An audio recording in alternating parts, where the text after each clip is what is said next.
Welcome to the Leverton on Everything podcast.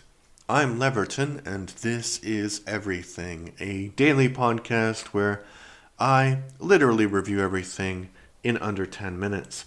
Today, I'm reviewing Alias Grace, not the novel, but the TV series that was made based on Margaret Atwood's famous novel.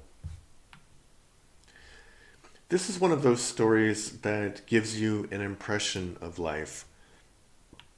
The actual events in this story are not really important. It's more of an explanation or exploration of different characters and their motivations. It's almost a dark gothic example of magical realism.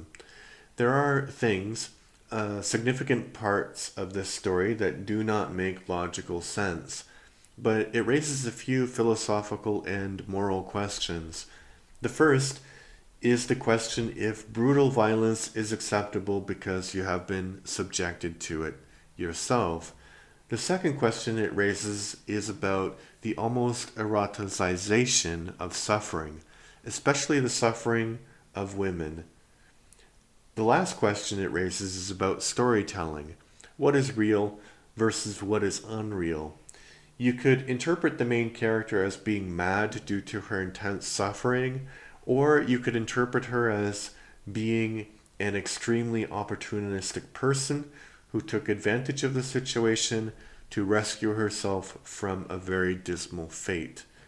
My own interpretation is that perhaps some of the events Grace relates actually happened, perhaps none of the events that Grace relates actually happened, and that she might have been living her entire life in a mental asylum, which would be an interesting theory, but of course, it's based on a real story.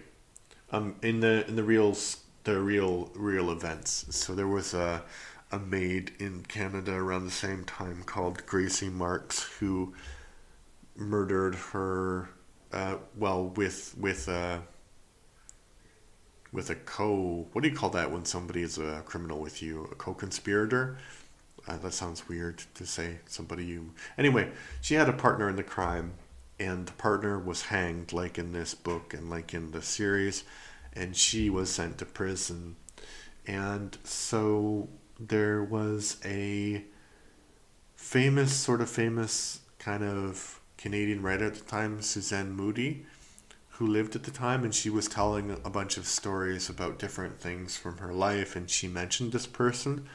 So Margaret Atwood, she published some poems in the 70s, kind of inspired by Susanna Moody, and so she went back later and she discovered that a lot of the things that Susanna Moody said about Grace weren't true.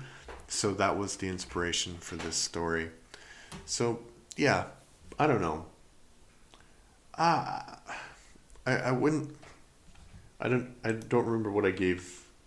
I gave it five. Okay, 5 out of. I was wondering, yeah, because from my review, it might seem like it's such a great thing and you should watch it, but no, it kind of made me feel uncomfortable.